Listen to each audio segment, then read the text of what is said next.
마태복음 13장 53에서 58절 말씀입니다. 예수께서 이 모든 비유를 마치신 후에 그곳을 떠나서 고향으로 돌아가사 그들의 회당에서 가르치시니 그들이 놀라 이르되 이 사람의 이 지혜와 이런 능력이 어디서 났느냐? 이는 그 목수의 아들이 아니냐? 그 어머니는 마리아, 그 형제들은 야고보, 요셉, 시몬, 유다라 하지 않느냐? 그 너희들은 다 우리와 함께 있지 아니하냐? 그런즉 이 사람의 이 모든 것이 어디서 났느냐? 하고 예수를 배척한지라. 예수께서 그들에게 말씀하시되 선지자가 자기 고향과 자기 집 외에서는 존경을 받지 않음이 없느니라. 하시고 그들이 믿지 않음으로 말미암아 거기서 많은 능력을 행하지 아니하시니라. 사랑하는 형제 여러분, 11월 20일 금요일 저녁 묵상에 오신 것을 환영합니다. 예수님께서 마태복음 13장에서 오직 비유로만 말씀하시는 이유는 선지자의 예언대로 하신 것이죠. 35절에 이는 선지자를 통하여 말씀하신 바 이렇게 예언된 대로 행하신 것이고 내가 입을 열어 비유로 말하고 창세부터 감추인 것들을 드러내리라는 의도입니다. 극히 귀한 비결이므로 함부로 공개하지 않는다는 것이며 또한 극히 귀한 비결이니 제발 좀 알아들어 달라는 의미입니다. 네, 예수님의 본심은 제발 좀 알아들으라는 것입니다. 그래서 마태복음 13장 9절에서는 귀 있는 자는 들으라 하신 것입니다. 그러니 우리가 알아듣기 위해서 이 극히 귀한 비결들의 의미를 몇 번 반복한다 한들 지나친 것은 아니겠죠. 묵상 끝부분에 복습을 다시 해보겠습니다. 그러기로 하고 이 극히 귀한 비결들을 가지고 복음을 전했을 때 고향 나사렛 사람들은 예수님을 배척했습니다. 54절에 고향으로 돌아가사 그들의 회당에서 가르치시니, 그들의 회당에서는 유대교 회당을 말합니다. 마태복음이 기록될 즈음에는 유대교에서 그리스도인들이 출교를 당하면서 그리스도인 공동체가 형성되었거나 또 형성되는 시점인 것 같고요. 마태복음은 그리스도인 공동체에게 보내는 편지였기 때문에 과거를 회상하면서 유대인 회당을 그들의 회당이라고 말하는 것이 자연스럽죠. 그렇게 표현을 한 것입니다.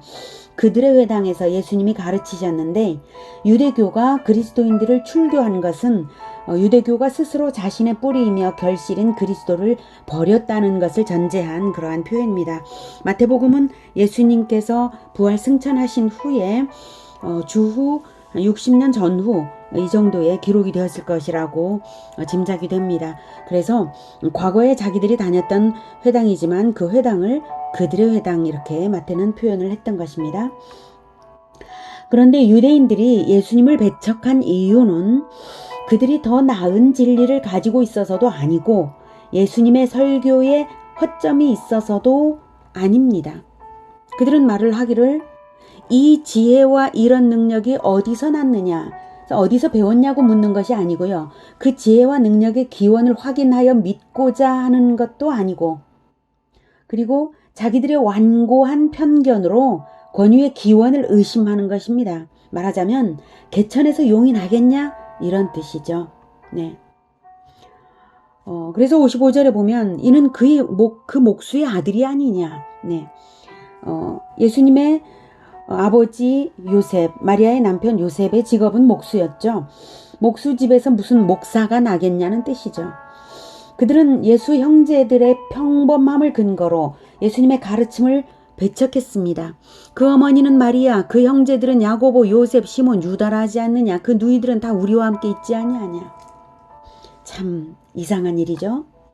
가르침은 진리를 근거로 판단할 일이지 왜 설교자 형제의 어떠함을 가지고 평가할까요? 얼토당토하는 일입니다.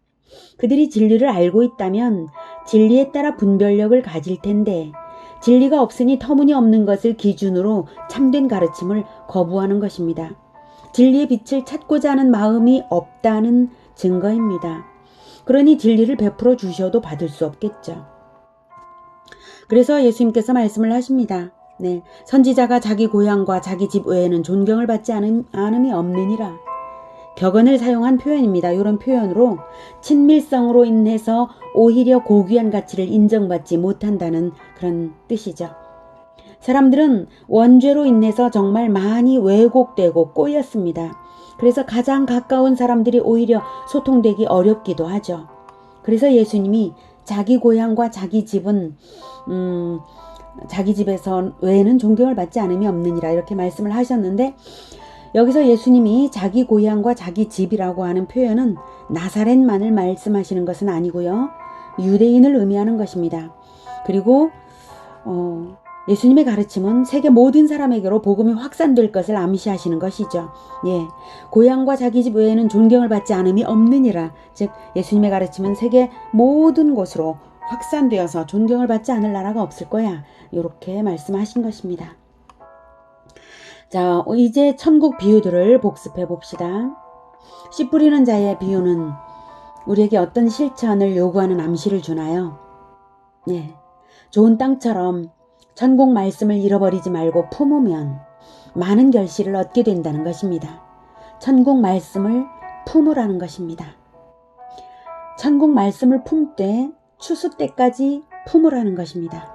추수 때까지 품기 위해서는 마귀가 주는 잡념에 빼앗기지 말아야 하겠고, 돌과 가시를 마음에서 뽑아내쳐야 합니다. 잡념, 근심, 탐심, 온갖 유혹에 끌리는 마음을 제거하시기를 권해드립니다. 다음 가라지 비유는 우리에게 어떤 지혜를 가지게 하나요?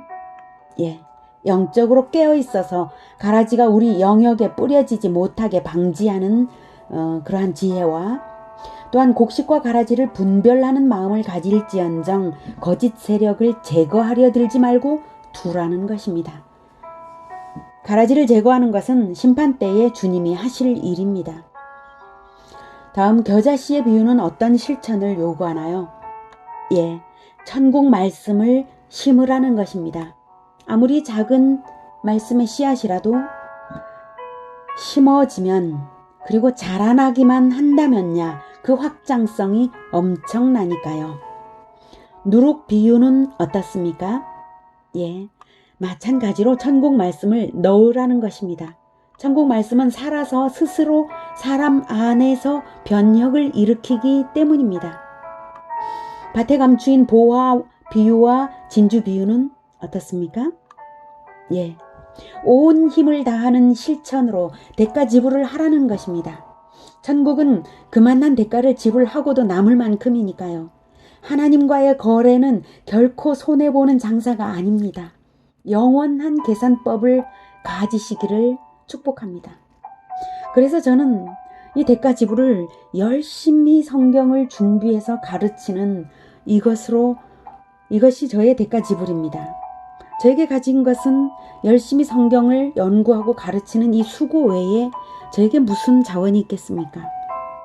하나님께서 주신 모든 자원을 사용해서 성경을 연구하고 가르치고 복음을 전하는 것, 이것이 저의 대가 지불입니다. 그 외에도 저에게 가진 자원이 있다면 저는 천국을 위해서 대가 지불하겠습니다. 그렇게 심어지는 말씀은 마치 누룩처럼 사람을 변혁시키고, 그리고 겨자씨처럼 크게 자라나서 위대한 인물이 우리 교회에서 탄생할 것을 믿습니다. 그리고 우리 교회를 통해서 우리 교회가 크게 확장성을 가져서, 또한 우리 교회들이 다른 교회들을 낳고 또 낳아서 사회의 그 복지의 혜택을 누리게 하는 그러한 일이 분명히 일어날 것입니다. 그래서 100배, 60배, 30배 이렇게 아주 많은 결실로 하나님과 사람들을 기쁘시게 하는 그러한 교회가 되리라고 저는 기대하고 있습니다. 그물 비유는 어떻습니까? 예, 심판 때가 되면 다 걸러진다는 것입니다. 한 그물 안에 물고기들이 들어있어도 반드시 기준에 따라 갈라내어진다는 것입니다. 그 기준이 무엇이냐고요? 네, 그물을 치는 자의 기준이겠죠. 네, 누구십니까? 예수 그리스도입니다. 교회 공동체를 세우신 분, 교회를 시작하신 분 예수님이십니다. 그 그물은 교회입니다. 그래서 마침내 천사들이 의인 중에서 악인을 갈라낸다고 하셨습니다. 천사들을 보내시는 분에게 그 기준이 있습니다. 이 비유들을 깨닫는다는 것은 머리로만 이해하는 것을 말하지 않습니다. 천국의 제자된 서기관이어야 합니다. 제자란 스승을 원본으로 하여 복제해낸 복사본, 복제품과 같은 존재죠. 우리의 스승이 누구십니까? 실천으로 가르치시는 예수님이십니다. 걸어다니는 성경이시요 실천하는 성경이신 예수님이십니다. 예수님을 배척한 고향 사람들의 마음밭과 천국의 제자된 서기관의 마음의 근본적인 차이는 가르치신 예수님의 말씀이 진리인가 아닌가에 대한 견해 차이가 아니었습니다. 그 차이는 근본적으로 예수님을 따라하고 싶은가 그러기 싫은가 하는 실천 태도의 차이입니다. 천국 제자인가 아닌가 실천 태도의 차이입니다. 예수님의 복제품이 되고 싶은가 아닌가 실천으로 무장된 천국의 제자된 서기관들이 되시기를 축복합니다. 기도하겠습니다. 하나님 감사합니다. 우리에게 진리이신 예수님을 보내주셨습니다. 하나님의 진리를 사람으로 보내주셔서 정말 감사합니다. 우리가 예수님께서 실천하신 그 모든 것을 찾아내고 연구하고 확인하면서 우리의 삶으로 다시 살아드리기를 원합니다. 우리가 그렇게 살아드릴 수 있도록 진리를 깨닫게 하여 주시옵소서. 그래서 그 진리를 마음에 심어주시고 우리 마음에 심어주시고 우리가 그 진리를 뿌리는 자가 되게 하여 주시고 그리고 그 진리로 인하여 변혁되는 것을 체험하고 확장되는 것을 체험하고 그리고 하나님께서 놀라운 결실을 얻으시기를 간절히 원합니다. 우리는 아무것도 아니지만 예수님이 진리이시고 우리 마음에 뿌려진 바 되셨사오니 우리가 이 예수님의 모습으로 나타나고 또 제자화를 끊임없이 하겠습니다. 우리의 천국을 하나님의 천국을 확장하여 주시고 우리의 그 영역이 천국 안에 크게 하여 주시옵소서. 예수님의 이름으로 기도드립니다. 아멘. 이어지는 시간은 개인 기도 시간입니다.